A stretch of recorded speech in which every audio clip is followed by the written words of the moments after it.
When we think about romantic leads, past or present, there's one name that almost always comes up as the gold standard. And of course, I'm talking about none other than Mr. Darcy. But why him? Have you ever stopped to really ask why he's so universally loved? As a writer, I've always been fascinated by how beloved Mr. Darcy is, and it's not just about his charm. It's about who he is, what he represents, and how Jane Austen crafted a romantic lead, a romantic male lead that still resonates centuries later. Welcome back to Once Upon a Ramble, a podcast where I ramble about stories in books, music, and movies. And you can listen on Apple Podcasts and on Spotify. And if you're actually listening to this on audio, you can actually watch the video version of this podcast over on my YouTube channel, Told by Reem. And if you're watching on YouTube, I love that you're here. Hi. Make sure that you're subscribed so you don't miss on future deep dives. Today we're going to explore why Mr. Darcy is the perfect romantic hero. I've compiled 7 key qualities that make him stand out from so many other male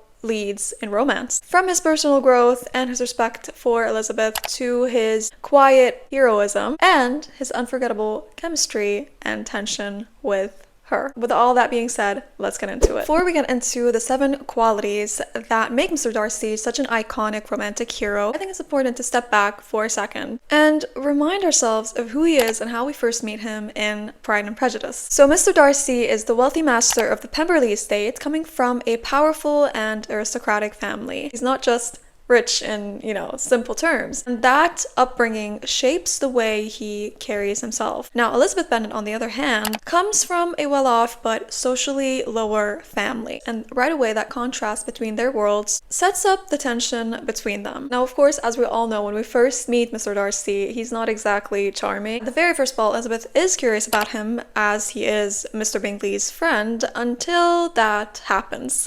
You are dancing with the only handsome girl in the room. She is the most beautiful creature I have ever beheld. But her sister Elizabeth is very agreeable. Perfectly tolerable, I dare say. Not handsome enough to tempt me. You'd better return to your partner and enjoy her smiles. You're wasting your time with me.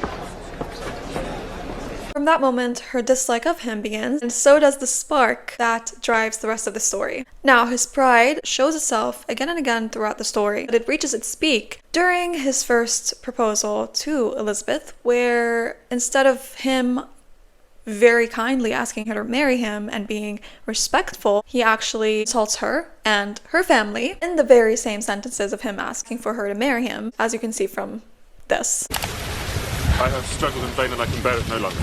These past months have been a torment. I came to Rosings with the single object of seeing you. I had to see you. I have fought against my better judgment, my family's expectation, the inferiority of your birth, my rank and circumstance, all these things, and I'm willing to put them aside and ask you to end my agony. I don't understand. I love you. Everyone refers to Mr. Darcy and Elizabeth as the OG enemies to lovers couple. Mr. Darcy at first does present that bad boy or arrogant image we're so used to seeing across so many TV shows and movies. But what actually makes him stand out from all those other male main characters in those romances isn't just the trope or the imagery he presents, but it's actually his growth, the way he develops, and the qualities we start to uncover about him. Now let's get into the qualities that make Mr. Darcy that iconic romantic hero. The first quality that I will be talking about is that his brooding has depth. One of the first things we notice about Mr. Darcy is how he comes across as brooding, especially when you compare him to Elizabeth, who is witty, playful, and full of energy. His brooding isn't just a plot device, it's part of who he actually is. It stems from his upbringing, his beliefs, and the social expectations of his world, as I previously mentioned. What makes it compelling, this quality, is that it isn't static. Unlike contemporary enemies to lovers stories, where the brooding guy only softens towards the female main character while kind of remaining harsh to everyone else, Mr. Darcy's growth is actually genuine. His brooding evolves as he learns, as he reflects, and as he interacts with Elizabeth. It's a sign of depth and not just a surface level character quirk. And that's one of the reasons I think he is a great romantic lead and one of the greatest, because his brooding actually has depth and serves a purpose. His brooding connects to a complex, evolving character. And this is what sets Mr. Darcy apart from the typical enemies to lovers hero and makes him, in and of himself, so endearing. A second quality that I find makes him that perfect romantic hero is his responsiveness and his willingness to grow. One of the most compelling things, in my opinion, about Mr. Darcy is how he responds to Elizabeth's criticisms. And She has a lot of criticisms for him, let me just say that. I'm focusing here on the 2005 movie adaptation version of Pride and Prejudice, but the idea carries across the novel too, and across probably other adaptations as well. Now, Elizabeth, because of her prejudice towards him, she doesn't hold back, right? She directs a lot of criticism his way, as I mentioned. While a lot of modern male leads would defend themselves in these moments, which can be fun because it does create banter, and there was a lot of banter, let me say, between Elizabeth and Mr. Darcy. Actually, Darcy doesn't really defend himself in that way. He responds in a more he tries to match her wit, right? But overall, he listens, he notices, and he reflects. And most importantly, he adapts his behavior. For example, during their first meeting after she hears him insult her, of course, because as he does, he asks her this. So what do you recommend to encourage affection? Which Elizabeth responds to by saying, dancing. Even if one's partner is barely tolerable. Then, at the next ball, this happens. May I have the next dance, Miss Elizabeth? May. He adjusts his approach. And in another moment, she points out his awkward conversation skills. Perhaps you should take your aunt's advice and practice. When they're at his aunt's house. Later, he makes a genuine effort to engage with her in conversation. This is a charming house. I believe my aunt did a great deal to it when Mr. Collins first arrived. I believe so. So throughout all of this, while he's navigating his own feelings and the tension of his growing attraction to Elizabeth, which he later references in his proposal, slowly working through his pride. At least that's my opinion of it. This responsiveness makes him so much more than a typical romantic lead. It makes him endearing, and it's part of why I like to call him a true lover boy. Someone who grows because he genuinely wants to become worthy of Elizabeth, not just win her over. And also, he's not doing this kind of change and this adjustment to his behavior out of being insecure, but because he truly does respect Elizabeth's opinion, and he doesn't dismiss it. Again, something that other male leads would have done. Sometimes that kind of behavior is romanticized, and he doesn't do that. Because he reflects, he thinks about what she says, and because he agrees with her, he works on himself to be better. His third quality is that his pride meets actual transformation. We all know the major proposal scene, the one that, catches you completely off guard. Even though it was clear that Mr. Darcy had feelings for Elizabeth, especially like in the novel, when you read the novel, you would kind of guess through that. The way he confessed was surprising, to say the least. With the timing, with all of what was happening, it just felt like it came out of absolutely nowhere. But by the time he proposes, Darcy kind of has evolved to some degree, but there's still a lot of his ego that he needs to confront at this point, as I previously mentioned, with how he insults her so many times during proposing to her. It's not only his insults, but his pride clouds his judgment still. He didn't even imagine that she would reject him. Are you laughing at me? No. Are you rejecting me? And that rejection obviously is pivotal. Again, unlike many modern male leads, I'm not saying all of them, but at least in the way that they grow and in the way that they progress through the story, maybe they do become like Mr. Darcy at the end, and they change and they get to that place where they are that transformed and no longer prideful version of themselves. But in their progression, it's very different from how Mr. Darcy does it, because after that rejection happening to them, they might stop reflecting after being challenged in that way. Mr. Darcy, on the other hand, actually does the inner work. He doesn't dismiss Elizabeth's criticisms about his treatment of Jane and Mr. Bingley, for example, as her wrong opinions and opinions that don't really matter. Instead, he takes a step back and writes her a letter explaining his side of the story, showing that he's genuinely trying to understand and to change. Again, this isn't about winning her over, it's about earning her respect and explaining himself fully and kind of clearing those miscommunications that have happened between them. Because he respects her, he actually takes her words seriously. Again, adjusts his behavior. One example that the movie didn't really show, but the novel actually showed. In the book, there was scenes that showed that his earlier pride caused him to treat those he saw as socially inferior kind of poorly. But when Elizabeth and her relatives and her aunt and her uncle visit Pemberley, she didn't know how he's going to treat them. He actually is, at that point, after the rejection and after that he explained himself in the letter, he actually is kind and is respectful and gracious. This is a clear sign of his real growth, and that was shown, I feel like it was shown more in the novel than it was shown in the movie. But that said, Darcy's transformation is why he's more than just a brooding romantic lead. His pride doesn't disappear instantly, it evolves. We see a man who's willing to do the work to become worthy of the person that he loves, and in that case, obviously, it's Elizabeth. Fourth quality that makes Mr. Darcy such a perfect romantic hero is his attentiveness to Elizabeth's nuances. Another key aspect of why Mr. Darcy, again, is such a perfect romantic hero is in the little things, the subtle ways he notices and understands Elizabeth. As I mentioned in the previous point, he kind of struggles at first with what love truly means, and that was shown in the way that he couldn't even imagine her rejecting him, because maybe he saw love as more of a material thing, and because of his pride he probably thought that of course she would accept him no matter what, and he didn't think to actually ask himself, like, what does she actually think about him? Would she be comfortable being with him? Does she, fancy him in that way? You know what I mean? Does she actually like him and think of him in that way? And this is just my take. For a moment, you could even argue that he might win Elizabeth over simply because of his wealth. But as the story unfolds, he grows to understand love is about more than social rank or privilege. We first see this when he demonstrates something as simple as that he knows her fondness for walking. May I see you back to the village? No. I'm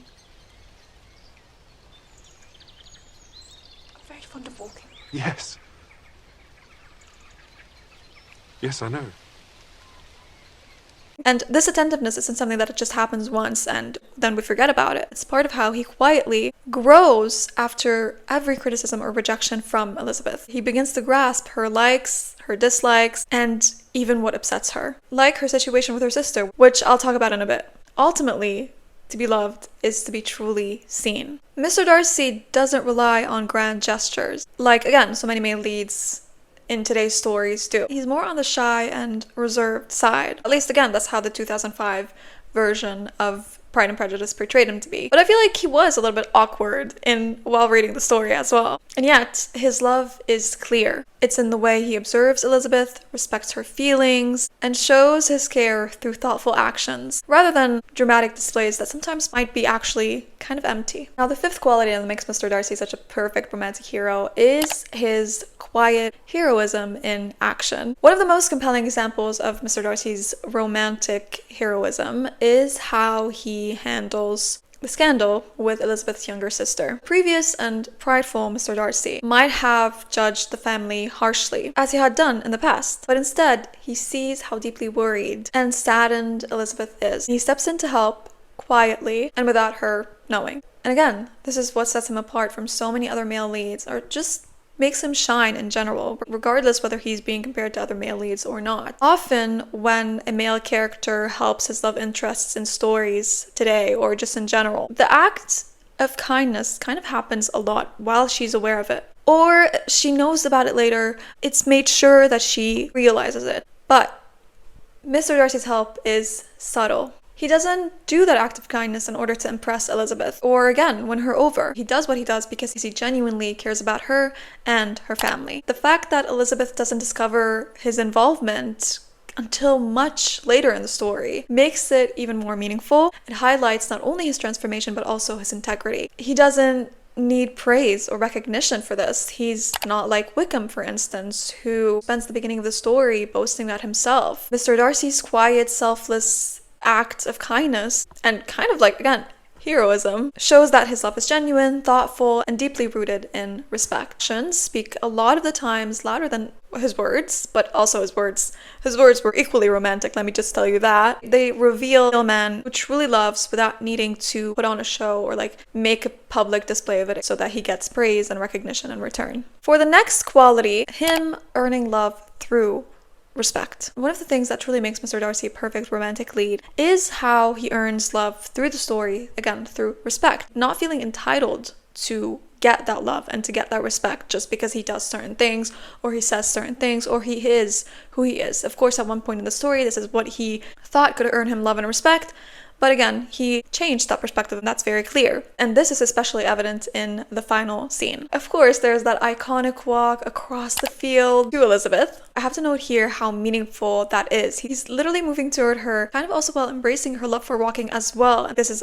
again, my take, but it does show how much he also respects the things that she's fond of now as well. The previous version of Mr. Darcy perhaps would not have accepted the idea of him having to walk across fields in order to get to a certain place. But again, that evolved and changed version of himself who gained a different perspective does that. It's a subtle reflection of how she's influenced him, showing that he's become attentive to the things she cares about. It's in his words and it's in his actions that his respect really shines. During his final speech, it's clear that he loves her deeply and wants what's best for her. And of course, in that final speech, this is kind of like the second proposal, there's a major contrast between that speech and his first proposal, where his bride made him feel to some extent entitled to her affection and her accepting getting married to him. But now, at the end, he approaches the entire thing differently, with humility. Whether it's helping her family quietly, returning with Bingley to propose to Jane, or countless other moments, he never expects recognition after, again, that shifting point in the story where he undergoes that transformation. He doesn't try to manipulate her feelings, try to make her change her mind because of like all the great things he's done for her. Mr. Darcy simply lets his actions speak for themselves and respects Elizabeth's choices, even if she were to say no. Again, honestly, we could all take notes from Mr. Darcy. I love a sassy, brooding boy as much as anyone else in movies, TV shows, and books. But we also need more characters who are thoughtful, respectful, and quietly the hero, just like Mr. Darcy. So the last quality I want to highlight, although there are so many other qualities I could just sit down here and talk for hours and hours on end about them, I'm not going to be doing that now. That quality is that Mr. Darcy simply is a lover boy. I mean, he is a romantic through and through. From the very beginning of the story, he never acted out of malice or to be a villain. His original pride and the awkwardness, or like kind of like the hostility, the little bit aggressiveness that he acted with, weren't about being bad. They came from genuine belief in how he thought one should behave. And when reality challenged his beliefs, that reality being Elizabeth, obviously, he was ready to reflect, grow, and evolve. That alone sets him apart from a lot of modern male leads who, embrace that bad boy image just for the sake of it, rather than actually have it be coming from a complex place, from their upbringing, their beliefs, where they come from, and so on and so forth. From the beginning of that 2005 movie adaptation of Pride and Prejudice, we see a lot of moments that show his infatuation with Elizabeth. The little double take at the ball, the way he stands when she arrives at the Bingley estate in order to visit her sister, the hand flex, asking her to dance, almost leaning in to kiss her in the rain scene after he proposes for the first time and gets rejected, and finally walking from his estate to hers. Each moment builds a quiet, restrained, yet deeply romantic image of him, and transformation also of him and who he actually is as a character and as a person. These are not things I think he came up with after falling for Elizabeth, but he actually I feel like he's always been a romantic at heart. And what makes him truly iconic isn't the gestures themselves, but the respect behind them and the intention behind them. He expresses his love thoughtfully and always also with the awareness of boundaries, especially in a time where men could easily overstep those boundaries. Being forceful regarding her criticisms of him and her opinions of him as being something like beneath him, not only because of her rank, but also because she's a woman, which he doesn't do, which we love that he doesn't do. He doesn't rush her. He doesn't, again, demand or feel entitled to her love. And most importantly, he does not manipulate. He doesn't feel owed affection from her when he helps her. So he lets his feelings show through his actions and his words that are perfectly spread out across the story in such a beautiful way. And that is why Mr. Darcy's romantic gestures resonate so strongly. He's not, again, trying to be sincere and trying to put his love on display or pretending to be someone in order to win over Elizabeth, and then when he wins her over, he changes or creates conflict and challenges for her. No. This is actually who he is, and he's sincere in how he is. And I feel like that's why, even hundreds of years later, he remains one of the most beloved and iconic romantic leads of all time. So there you have it, the 7 qualities that make Mr. Darcy the perfect romantic lead. I would love to know what you think about this. What are the qualities that make Mr. Darcy such an iconic romantic lead in your opinion? Drop your opinions in the comment below. I'm genuinely so curious to know what are other people's take on this. If you enjoyed this deep dive, make sure to subscribe to my YouTube channel so you don't miss on future episodes, and check out the audio version of Once Upon a Ramble on Apple Podcasts or Spotify. For even more fun behind the scenes thoughts and updates on what I'm reading or watching next, make sure to check out my Instagram and my TikTok, linked in the description below, at Told by Reem. Thank you so much for tuning in into this episode of Once Upon a Ramble, whether it's on video form on my YouTube channel or on audio form on Apple Podcasts or on Spotify. Thank you. I appreciate it so much. And yeah, we'll meet again in the next video. Mwah. Bye.